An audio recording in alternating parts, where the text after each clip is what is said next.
ജനങ്ങളോട് ഏറ്റവും നന്നായി പെരുമാറുക.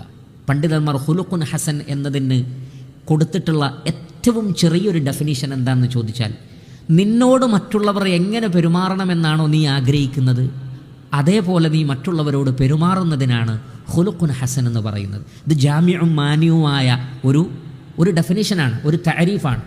അഥവാ നിന്നോട് മറ്റുള്ളവർ എങ്ങനെ പെരുമാറണമെന്നാണ് നീ ആഗ്രഹിക്കുന്നത്, മറ്റുള്ളവർ നിന്നോട് എങ്ങനെ പെരുമാറിയാലാണ് നിൻ്റെ മനസ്സിന് വിഷമമുണ്ടാവുന്നത്, അതേ രൂപത്തിൽ നീ മറ്റുള്ളവരോട് പെരുമാറരുത്. ഒരാൾ നിന്നെ വഴക്ക് പറഞ്ഞാൽ അത് നിൻ്റെ ഹൃദയത്തിന് മുറിവേൽപ്പിക്കുമെങ്കിൽ നീ മറ്റൊരാളെ വഴക്ക് പറയരുത്.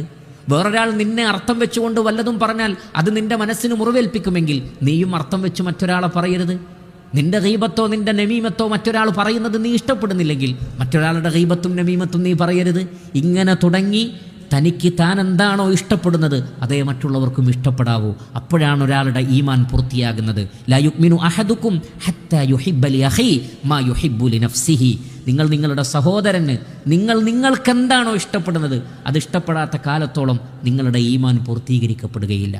അതുകൊണ്ട് എല്ലാവരോടും നല്ല നിലക്ക് പെരുമാറുക.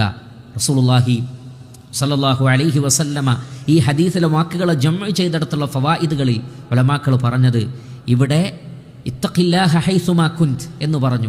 ഈ ഹദീസിനെ അവസാനിപ്പിക്കുന്നത് വഖാലിഖിൻ നാസ ബിഖുലുഖിൻ ഹസൻ.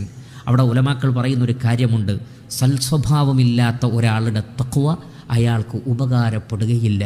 ശ്രദ്ധിക്കുക.